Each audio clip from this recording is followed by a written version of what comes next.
Hey,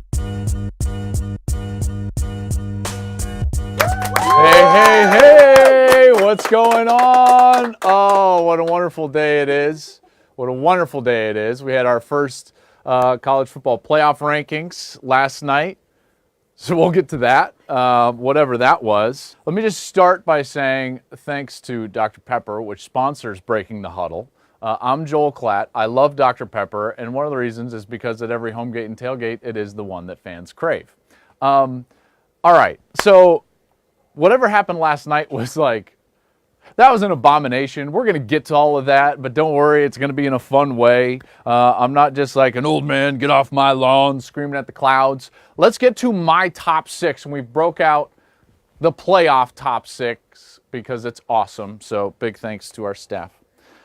Let's start with number one. So no longer going 10-1, we're going to start with one, and we're going to boil it all down. Number one, even for me, listen, and this is my rankings here, Alabama's number one. I understand that their schedule hasn't been great. So what does a great team do to a bad schedule? Well, they get off to great starts. They've done that. They've scored a touchdown on every single opening series of the year. So that's pretty impressive. They've outscored their opponents by 252 points in the first half. 252 points. That's, blowing away the second best first half team in the country, which is Clemson, which beats their opponents by 150 total points in the first half. So they're just crushing it right now.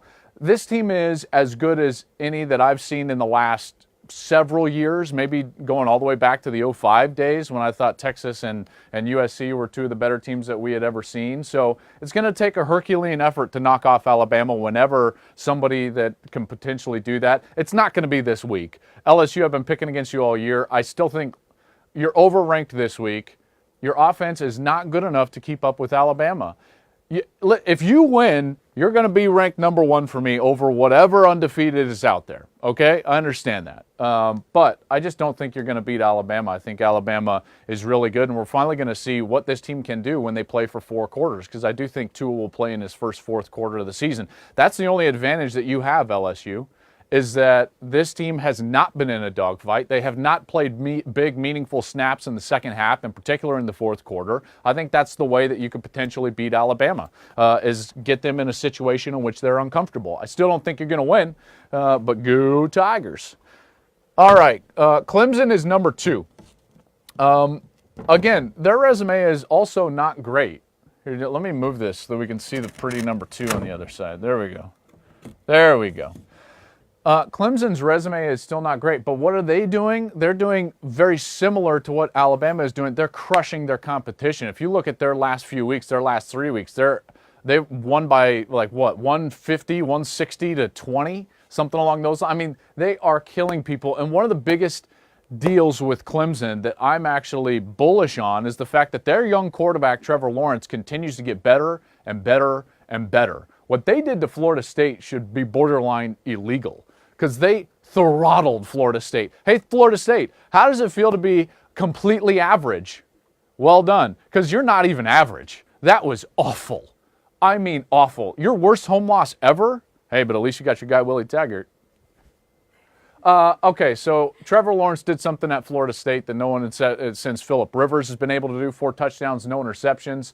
This is a really good team with a great defense and a great defensive line. They're not going anywhere. The ACC is garbage. They've been fraudulently propped up by the committee. We'll get to that later. But Clemson is really good. Regardless of the way I feel about your entire conference, you're a really good football team, Clemson, and you deserve, at least in my estimation, the number 2 ranking. So all you Tiger fans out there, save for the LSU ones, all these Tiger fans, save your hate. I love your football team. I think your league sucks, but Clemson is really good. Okay, this is where I'm going to start to differ. I like Oklahoma in the 3 spot. Oklahoma has played so much better in the last couple of weeks, and I understand that loss to Texas took its toll on Oklahoma, in particular in the defensive staff. They fired Mike Stoops. Since then, by the way, Ruffin McNeil comes in as the interim defensive coordinator, and they have very quickly given up the least amount of yardage that they have all season in back-to-back games. 275 against TCU, under 250 against Kansas State. They've faced fewer than 55 snaps in both of those games, so Lincoln Riley doing his part in protecting the defense, allowing them to stay rested. I thought that they were better in the defensive line. And remember, you can say, yeah, K-State's not great. That's true. I understand K-State is not great. But did you know Alex Barnes for K-State was the leading rusher in the Big 12? That he had run for over 600 yards in the previous 2 games, one of those against Oklahoma State. And this is a team that Kansas State was rushing the ball as well as anybody in the country over those previous 2 games. And what did they do? Nothing against OU. So that's a positive sign. Are you a great defense, Oklahoma? No, you're not a great defense. Do you have to be a great defense? No. You don't have to be a great defense. Why? Because the offense is unbelievable. This offense is even better than this offense. Now, don't send all your hate, Bama fans, because we haven't seen this offense play all 4 quarters in any game. So the totals have been skewed a little bit, but the numbers would suggest that Oklahoma is, at least per play, the best offense that we may have ever seen. They're averaging 8.9 yards per play. That would set an FBS record. I believe it was Hawaii that has set the previous record. Remember the Colt Brennan Hawaii teams that averaged just over 8.5 yards per play? This team in Oklahoma is averaging 8.9 yards per play. They are unbelievable, and they're doing it with a bevy of different running backs. Kennedy Brooks comes in, by the way, the last couple of games. How about that run that he had? Gus Johnson with the big call. Kennedy is a guy that they've liked a lot within their walls, their building, and he's averaging 11.9 yards per carry. So watch out for him. He's not even their starter. Trey Sermon is their starter, but that running game is sensational. Best offensive line, I believe, in the country. And this is the team that I think could give Alabama the biggest run for their money. Namely because, and I said this on the broadcast, OU can get in a shootout and they won't care. They won't care.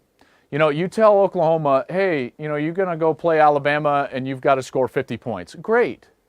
Like, I mean, that's Saturday in the Big 12.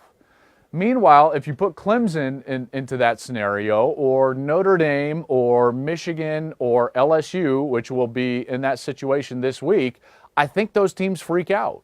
I don't think they're able to do that. Kyler Murray walks out there and he's like, yeah, been there, done that. I've been in Red River when our defense gave up 48. We just were in a Rose Bowl where our defense gave up almost over 50 points to Georgia. This is what they do. I'm not saying they'll win. All I'm saying is that they would be the most comfortable in that situation. That's all I'm saying. I think they would give Alabama the biggest run for their money. So don't come at me like I'm saying Oklahoma's going to beat Alabama. I'm not saying that. I'm just saying that it would be a great game. Okay, number 4, I got Notre Dame. Notre Dame has done what they're supposed to do. I understand they struggled a little bit when you're talking about that game against Pitt, but they were dominant last week against Navy. Ian Book with 330 yards passing in that ball game. He has transformed that offense. I don't know how many times I have to say that, but this guy, with him in the lineup, they're averaging over 40 points per game offensively. That's over 17 points per game better than they were in the first 3 games of the season when they didn't have Book in the starting lineup under Brandon Wimbush. Their running game is really good. Jerry Tillery is a guy that I think could be one of, if not the best and most dominant defensive player in the country, at least this year, in particular with guys like Bosa getting hurt and Rashawn Gary getting hurt and Ed Oliver getting banged up a little bit. Jerry Tillery very quietly has had a great season. So Notre Dame gets my 4th spot. That's where I would go with the current top 4 in the country. Now, the first 2 teams that are right outside of that, Michigan, I've got you at 5, and LSU, I've got you at 7. I still respect what LSU has done resume-wise. I still think that they're a really good football team. I don't think that they're going to win this week, but Michigan is better than LSU. Michigan's defense is better than LSU. Their offense is better than LSU. And their resume, while not quite as good, is still very strong. Now, that resume is getting attacked by the College Football Playoff Committee, which we'll get into in just a second. But for now, I really like Michigan at 5. I think if Michigan takes care of their business, they're going to have a great shot to get into that top 4. I would take Oklahoma as a 1 loss over Michigan right now, but remember, with Texas's loss last week to Oklahoma State and probably a 2-loss team having to face them, Oklahoma, in the Big 12 championship game. That's not quite the resume builder that Michigan might have if they face a 1-loss Ohio State and then get a Big 10 champ game. Remember, Michigan still faces Penn State this week. So the resume is actually better for Michigan moving forward than I think it will be for Oklahoma. Oklahoma still has to go to West Virginia, by the way. The problem is, and this is what I want to get to, folks, the committee is awful, all right? And it's not just an opinion. The numbers bear it out. This is the worst possible way to rank football teams.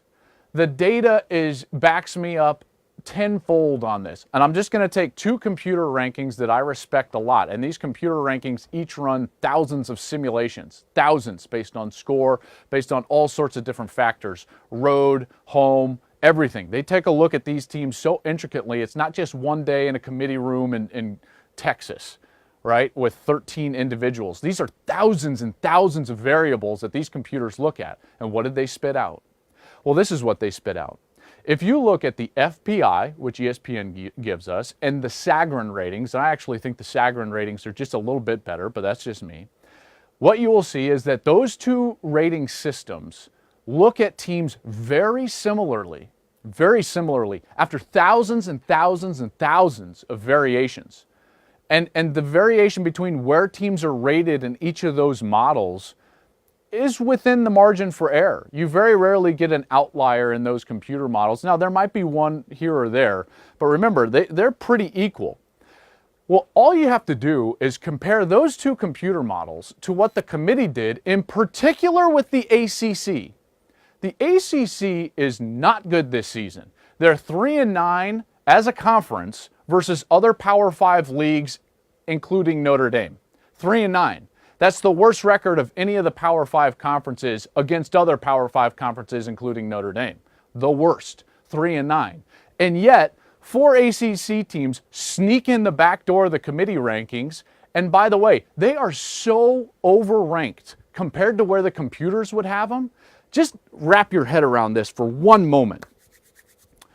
If you take Clemson out of the mix, Clemson is number 2 in the committee, 2 in the FPI, 2 in the Sagarin, and then you look at the 4 teams that the ACC has in the committee rankings after that. You've got Syracuse, North Carolina State, Boston College, and Virginia.